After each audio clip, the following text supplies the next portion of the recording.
Hello प्यारे बच्चों, मैं अभय सिंह ठाकुर एक बार पुनः आपका स्वागत करता हूं हम पुष्प क्लासेस का competition lecture of science commerce academy Dharamshala में। देखिए विद्यार्थियों, हमने आपके साथ एक टॉपिक डिस्कस किया था रीजनिंग का। मैंने रीजनिंग के बारे में आपके साथ चर्चा की थी और पहला हमारा जो टॉपिक रहा था वो था कैलेंडर। हमने कैलेंडर के कॉन्सेप्ट को भी देखा, उसकी ट्रिक्स को भी देखा, कुछ क्वेश्चंस भी हमने वहां पे सॉल्व किए थे। और आई होप आपको बच्चों वो कॉन्सेप्ट जो क्लियर हुआ भी होगा। अगर आपने वो वीडियो अभी तक नहीं देखी है तो एक बार जाके उसको यूट्यूब चैनल पर हमारे जरूर वॉच करें। और आज का हमारा जो टॉपिक है वो टॉपिक रहेगा ब्लड रिलेशन, जैसे कि आपको थंबनेल पे दिख ही रहा होगा। ब्लड रिलेशन मतलब रक्त संबंध। हर व्यक्ति जो एक मानव है, हर मानव का अपना एक संबंध होता है। हमारे माता है, हमारे पिता है, हमारे बच्चे होंगे, हमारे भाई बहन है, दादा दादी हैं। बस इन्हीं रिश्तों से संबंधित हमें प्रश्न पूछे जाते हैं। देखिए विद्यार्थियों, मैं अगर आपको एक बात कहूं इससे संबंधित, ये प्रश्न ब्लड रिलेशन के हर एग्जाम में आएंगे, चाहे वो कोई भी कॉम्पिटेटिव एग्जाम क्यों ना हो। जहां रीजनिंग है वहां ब्लड रिलेशन आएगा। लेकिन अगर ब्लड रिलेशन के आप क्वेश्चन को करते हो तो मैं चाहूंगा कि आप हिंदी में करिए, क्योंकि हिंदी में हमें बड़ा आसान रहता है चीजों को पता, क्योंकि हमें पता है मामा क्या है, मौसा क्या है। इंग्लिश में थोड़ा सा दिक्कत आती है, क्योंकि इंग्लिश में जैसे हम हिंदी में पढ़ेंगे चाचा ताया मामा मौसा, तो हिंदी में इन सभी के अलग अलग नाम। जब इंग्लिश में जाएंगे तो इन सभी को अंकल बोल दिया जाता है, तो वहां पे बंदा थोड़ा सा कंफ्यूज होता है। इसलिए पहली राय तो मैं आपको ये दूंगा कि जब भी ब्लड रिलेशन करो तो आप हिंदी में करिए। ठीक है, तो चलते हैं आज के लेक्चर की ओर और शुरू करते हैं आज के लेक्चर को। देखिए सबसे पहले विद्यार्थी, ब्लड रिलेशन की मैंने बात की, रक्त संबंध इसे कहेंगे। तो आज का agenda of the session, agenda क्या है इस सेशन का, कि किस इस सेशन को किस तरीके से चलाया जाएगा, क्या रूपरेखा हमारी तरफ से रहेगी। तो देखिए, to discuss the basic concept and core idea to understand the chapter properly, to learn the approach to solve the questions of blood relation. हमने क्या करना है, इस अध्याय को अच्छी तरह समझना है। जो रक्त संबंध होते हैं उस चीज को देखना, उसके प्रश्नों को फिर हल करना अपने दृष्टिकोण से। तो इसमें हम कुछ नहीं, हम उसके बेसिक स्ट्रक्चर को समझने की कोशिश करेंगे। पहला एजेंडा हमारा ये रहेगा।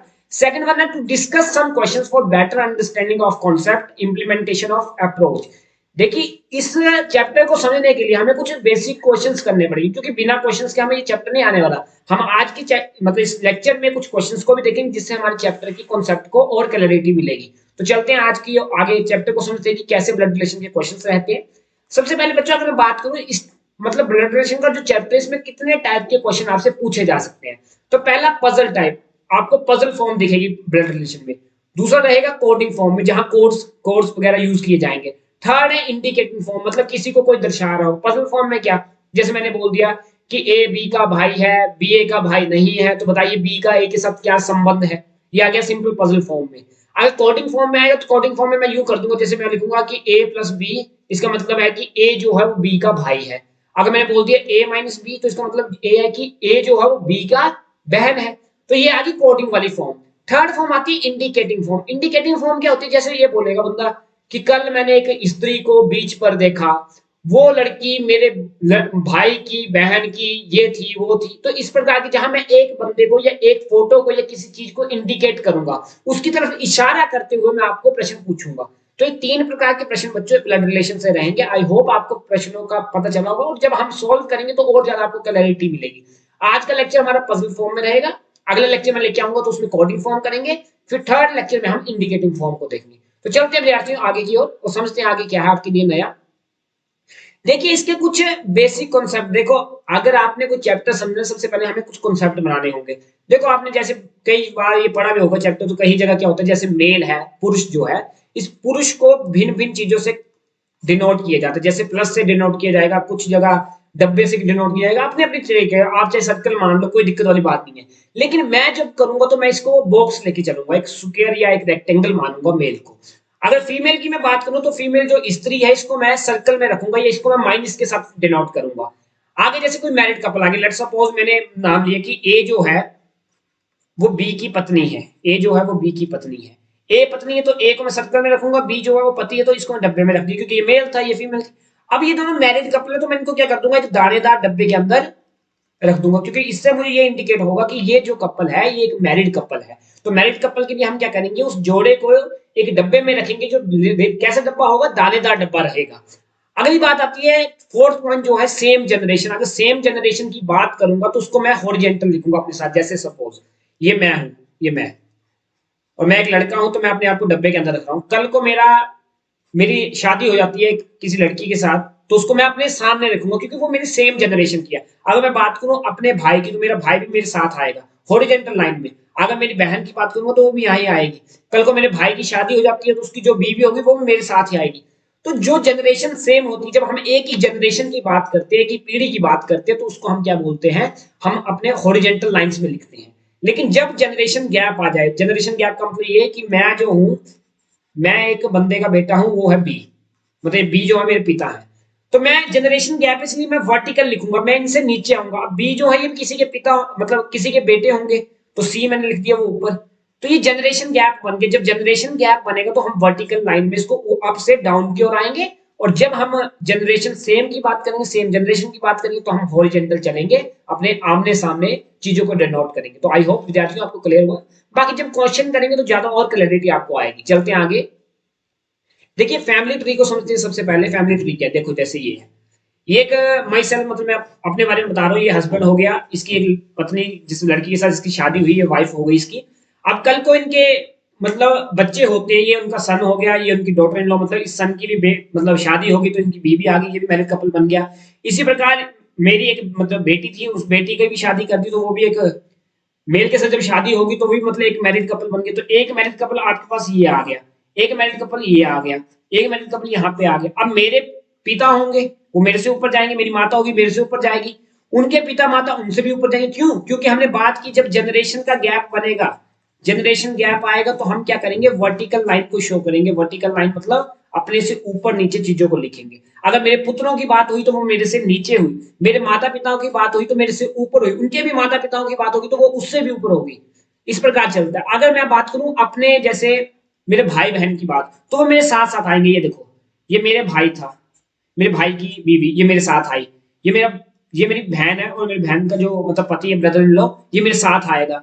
कल को मेरे ये समझ लो मेरे चाची थी, ये मेरे चाचा थे, इन चाची चाचा के जो बच्चे हैं वो मेरे कजन लगेंगे, ये भी मेरे साथ ही लिखे जाएंगे हॉरिजॉन्टल लाइन में। तो जो भाई होता है, बहन होती है, बीवी होती है, भाई की बीवी होती है, बहन का पति होता है, ये सभी हमारे आस-पास लिखे जाते हैं। क्यों? ये हमारे हॉरिजॉन्टल लिखे जाएंगे। क्यों? व्हाई?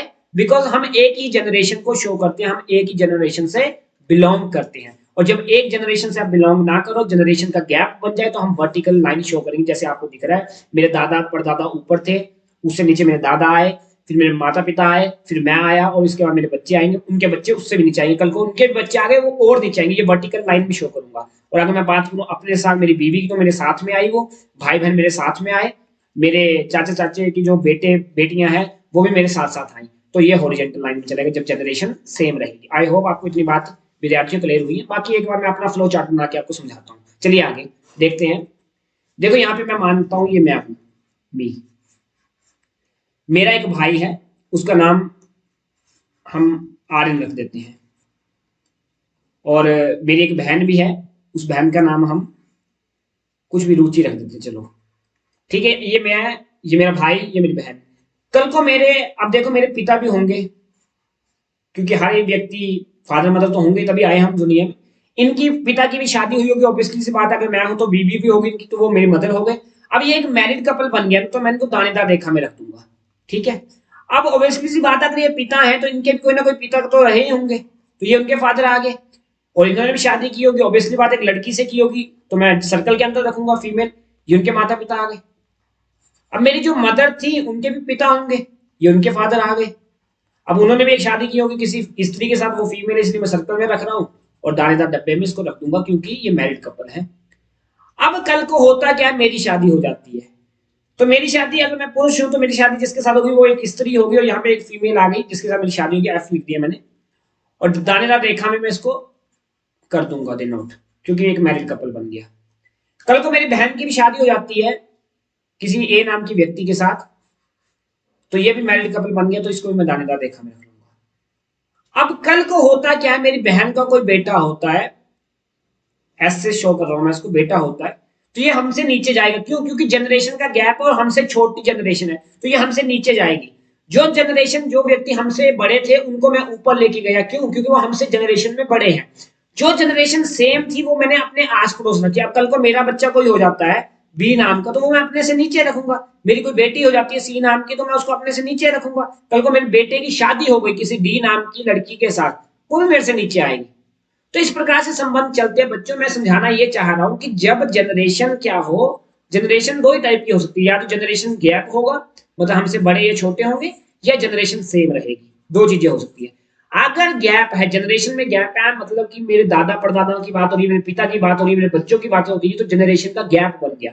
और जब गैप बनेगा तो हम वर्टिकल लाइन में इन चीजों को लिखेंगे, वर्टिकल लाइन में लिखेंगे। और जब जनरेशन सेम होगी तो मैं हॉरिजॉन्टल लाइन में इनको शो करूंगा, मतलब अपने आस पड़ोस में इन चीजों को डिनोट करके लिखूंगा। तो इतनी बात आपको क्लियर होगी। अब यहाँ पे अगर मैं आपसे एक प्रश्न पूछ लूं, एक प्रश्न ये पूछ लूं तो कि यहाँ जो मैंने फ्लो चार्ट आपके आगे बनाया, इसमें कितने मैरिड कपल थे, मैरिड कपल कितने हैं, तो आप कर पाओगे क्या? यस, दैट वाज वन, ये second, that third and fourth, और एक फिफ्थ। तो ये 5 मैरिड कपल यहाँ से आपको दिखेंगे। ठीक है, इस तरीके से आपने प्रश्नों को सोल्व करना। आगे चलते कॉन्सेप्ट को देखते हैं।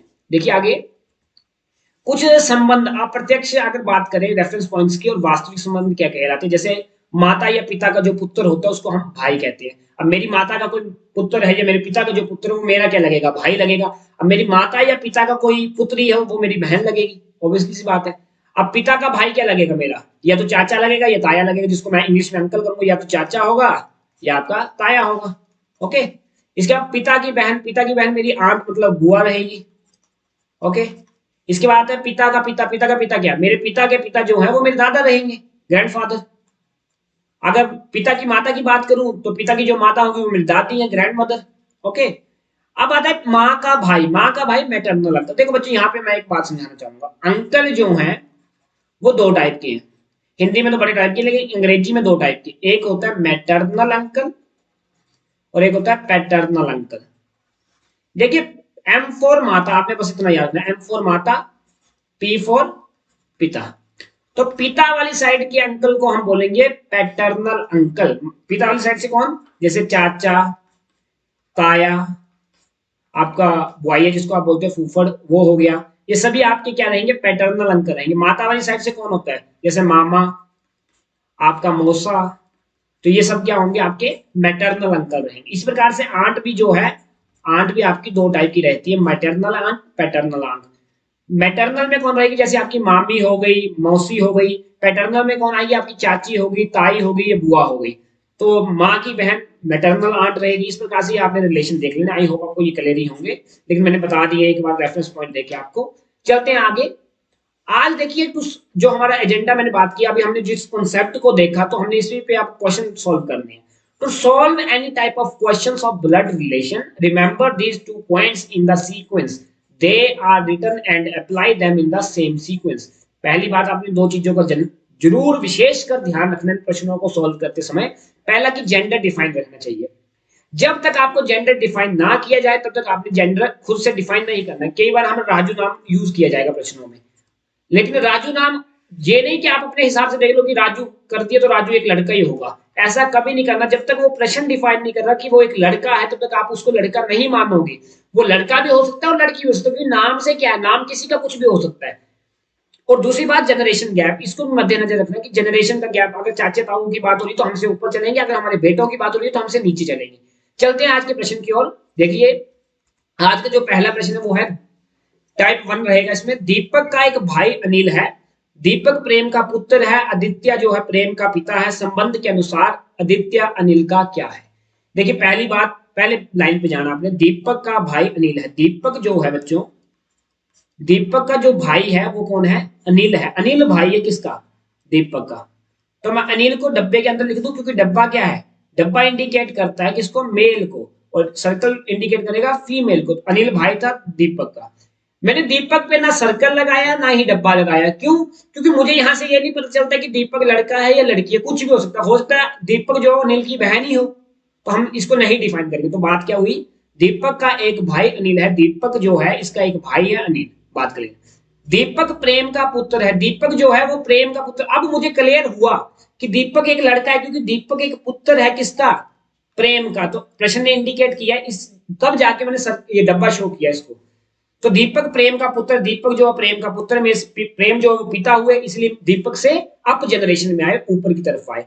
आदित्य प्रेम का पिता है, आदित्य जो है वो प्रेम का भी पिता है। अब आदित्य यहाँ पे ऊपर आएंगे कहीं, आदित्य जो है ये प्रेम के पिता हैं।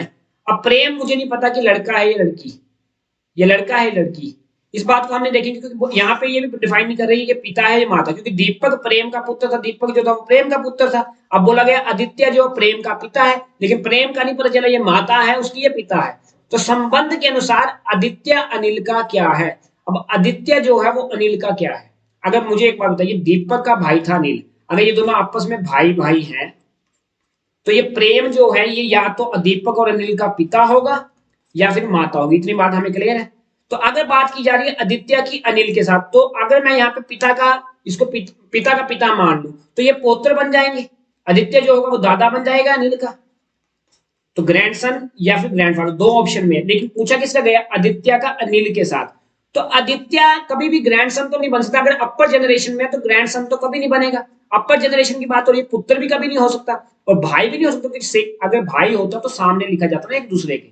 तो ये तीनों ऑप्शन तो वैसे ही कट हो जा रहे हैं। तो सही आंसर इसका फिर ग्रैंडफादर है, मतलब कि दादा रहेंगे। तो प्रश्नों का आंसर कई बार हम यूं भी दे सकते हैं, अगर चीजें सामने सामने नहीं लिखी गई तो भाई तो हो ही नहीं सकता। और अगर चीजें पुत्र ग्रैंडसन की बात होगी तो ये निचली साइड में लिखे जाएंगे, लेकिन आदित्य तो सबसे टॉप मोस्ट पॉइंट पे बैठा हुआ है तो ये निचली जनरेशन का तो होगा ही। तो इस तरीके से आंसर इसका ग्रैंडफादर सही रहेगा। तो option D is the right answer. अगले प्रश्न पे चले तो देखिए नेक्स्ट प्रश्न, बी पी का पति है। बी जो है वो पी का पति है। अगर बी जो है पति है पी का, तो पी क्या होगी, पत्नी होगी, क्योंकि बी जो है शादी, अगर बी पति है तो एक लड़की के साथ शादी करेगा ना, समलैंगिक शादी तो हो नहीं सकती ब्लड रिलेशन में। आगे क्यू ई का इकलौता ग्रैंडसन है। अब देखो क्यू और ई की बात बीपी के साथ की जा रही है, लेकिन क्यू ई का क्या आपको लगता है कोई संबंध बीपी के साथ हो, नहीं। इसलिए क्यू ई का चार्ट हम अलग से बनाएंगे। बोले क्यू जो है वो ई का इकलौता ग्रैंडसन है। क्यू जो है वो ग्रैंडसन है किसका, ई का। मतलब क्यू के कोई पिता होंगे, उन पिता का जो पिता है वो कौन है, ई है। इसी तरीके से तो ई ग्रैंडसन। लेकिन एक बात और क्लियर करिए यहाँ पे, अब अगर क्यू जो है ई का ग्रैंडसन है तो हो सकता है ई दादा हो सकता है दादी हो। इन दोनों में भी हम डिफाइन, मैंने डब्बा लगा दिया, लेकिन ये बात आप नहीं लगा सकती क्योंकि हमें ई के बारे में पता नहीं चल रहा कि वो लड़का है या लड़की। आगे बोला जो डी की पत्नी है, लेकिन यहां से डिफाइन होता है। बोले क्यू जो है ई का इकलौता ग्रैंडसन है जो डी की पत्नी है। डी की कौन पत्नी है, ई। ई जो है ये पत्नी है किसकी, डी की। और अगर ई जो है पत्नी है डी की तो ये दादी बन गई किसकी, फिर क्यू की।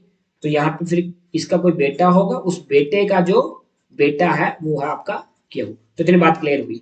आगे बोला और पी की सास है, और ई जो है वो पी की सास, मतलब इसके पुत्र की जो पत्नी है उसका नाम पी है, इसलिए तो ये सास बनेगी। और ये पी यहाँ पे आगे अब बन गया रिलेशन आपका। तो वो पुत्र कौन था, बी था। तो यहाँ पे ई आया, ई का पति डी आ गया। इन दोनों का जो ये मैरिड कपल है, इनका एक बच्चा है बी, उस बी की शादी हुई पी के साथ, तो ये भी एक मैरिड कपल बन गया। और इस बी का एक पुत्र है कौन, क्यू। तो प्रश्न क्या पूछा गया, बी का डी से क्या संबंध है। बी जो है उसका डी से क्या संबंध है, तो बी डी का पुत्र है, ये पापा हुए तो ये पुत्र का पुत्र। D option is the right answer. तो विद्यार्थियों आई होप, एक बात और यहाँ पे मैं बताना चाहूंगा आपको, देखिए केवल बच्चा कंफ्यूज होता है। जैसे पूछा गया बी डी का से किस प्रकार संबंधित है, ऐसे से ये पूछा गया डी का बी से क्या संबंध है, इस प्रकार से प्रश्न आते हैं। तो बच्चा कंफ्यूज हो जाता है कि मैं पुत्र टिक करूं या पिता टिक करूं, क्या आंसर सही रहेगा। तो बच्चों देखो आपने इन चीजों को क्या करना है, आपने देखना जो प्रश्न पूछा गया, जैसे यहाँ पे बी और डी पूछा था, तो यहाँ पे बी क्या था, बी था पुत्र, और डी क्या था, डी था पिता। तो आंसर वो होता है जिसका पहले प्रयोग किया हुआ। तो बी का पहले, तो बी क्या है, पुत्र है, तो इसके हिसाब से बी। अगर प्रश्न होता डी का बी से क्या संबंध है, तो डी क्या था यहाँ पे, पिता था, और बी क्या था, पुत्र था। फिर आंसर होना था आपका पिता। अगर पूछा जाता है डी का बी से क्या संबंध है, तो डी जो है बी के पिता है। आई होप आपको ये बात क्लियर हुई, ये कॉन्सेप्ट क्लियर करना जरूर। चलते हैं आगे। नेक्स्ट जो आपके बीच प्रश्न है, ई जो है ई ए का पुत्र है। ई जो है वो पुत्र है किसका, ए का। अब ए जो है माता भी हो सकती है, पिता भी हो सकते हैं। आगे बोला डी जो है बी का पुत्र। अब यहाँ पे कोई संबंध आपस में है नहीं इनका, तो डी बी को अलग बनाएंगे। डी जो है वो बी का पुत्र है, तो बी भी माता भी हो सकती है, पिता भी हो सकती है। आगे बोला है ई सी से विवाहित हुआ। ई जो है वो सी से विवाहित हुआ, तो सी क्या होगी, एक लड़की होगी, क्योंकि ई जो था वो पुत्र था ए का। अब विवाह एक लड़की के साथ करेगा, तो ये मैरिड कपल बन गया। आई होप आपको इतनी बात क्लियर है। इसके बाद बोले सी बी की पुत्री है। सी जो है वो बी की पुत्री है।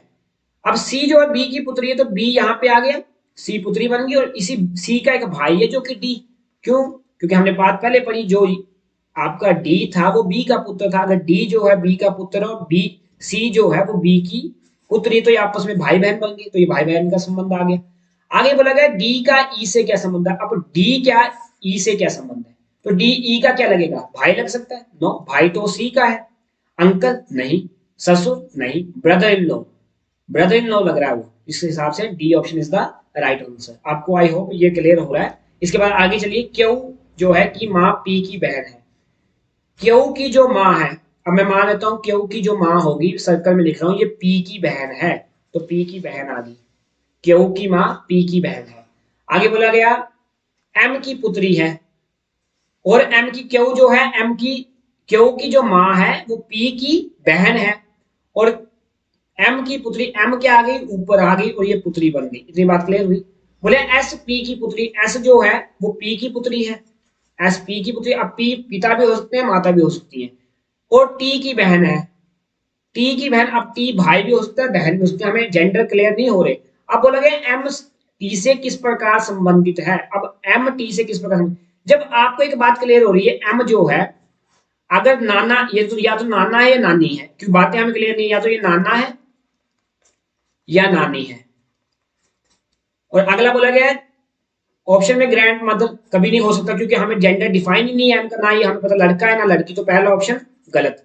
पिता हो नहीं सकता, क्योंकि एक जनरेशन ऊपर नहीं, दो जनरेशन ऊपर है, तो या तो ये दादा दादी है या नाना नानी है, तो पिता भी नहीं होगा। थर्ड ग्रैंड मदर हो ही नहीं सकता, तो ये दो ऑप्शन, तीन ऑप्शन कैंसिल, ग्रैंड फादर या ग्रैंड मदर, या तो नाना होंगे या नानी होंगे। तो आई होप आपको ये बात क्लियर हुई है। चलते हैं अगले प्रश्न पे, और आज का अंतिम प्रश्न आपके बीच, पी क्यू का पुत्र है, पी जो है वो क्यू का पुत्र है। अगर पी क्यू का पुत्र, तो मैं डब्बे में लिखूंगा क्यू का पुत्र है, जबकि क्यू और आर एक दूसरे की बहनें। अब क्यू और आर के आपस में बहनें हैं, इस बात को क्लियर, क्यू को भी मैं सर्कल में लिख रहा हूं, आर को भी सर्कल में लिख रहा हूं। टी आर की मां है, टी जो है वो आर की भी मां है, टी जो है आर की मां है। यदि एस टी का पुत्र, एस जो है वो टी का पुत्र हो, यहाँ पे एस को मैं लिख दूं, और टी का जो पुत्र है, तो निम्नलिखित में से कौन सा कथन सही है। टी क्यू का भाई, देखो टी जो क्यू का भाई है, नो, पहला गलत। एस पी का कजन है, एस जो है पी का कजन है, कभी भी नहीं हो सकता, एक जनरेशन ऊपर है तो नहीं बनेगी बात। क्यू और एस बहने नहीं, ये भाई है, ये बहन है, तो भाई बहन है, ये बहन बहने नहीं है, तो ये भी गलत। तो D option right answer, S P का मैटरनल, एंड एस जो है वो पी का मैटरनल अंकल, यस मामा है। तो आई होप आपको ये बात क्लियर हुई। तो इस तरीके से डी ऑप्शन आपका राइट आंसर रहेगा। तो आज का लेक्चर हमारा इतना ही रहेगा। आज हमने क्या फॉर्म देखी, पजल फॉर्म देखी, थोड़ी सी कॉम्प्लिकेटिंग रहती है जब तक इन प्रश्नों का आप सॉल्व नहीं करोगे, क्योंकि रीजनिंग एक ऐसा पोर्शन है जहां पे अलग अलग तरीके से हम क्वेश्चन को सॉल्व कर सकते हैं। जो तरीका मैंने बताया, कई जगह ये प्लस माइनस का तरीका भी यूज किया जाता है, तो आपने अपने हिसाब से चलना है। कॉन्सेप्ट मैंने आपको बता दिया कि जब जनरेशन गैप होगा तब हम ऊपर नीचे चीजों को लिखेंगे, जब जनरेशन सेम रहेगी तो हम अपने आमने सामने लिखेंगे। बाकी अपने हिसाब से रख लीजिए, मेल को आपने क्या मानना है, फीमेल को आपने क्या मानना है, और प्रश्नों को सॉल्व करिए। इस कॉन्सेप्ट को आप अच्छी तरह कर पाएंगे, और अगली जो हम फॉर्म देखेंगे कोडिंग फॉर्म, वो नेक्स्ट लेक्चर में हम देख पाएंगे। इसी के साथ धन्यवाद। जय हिंद, जय भारत।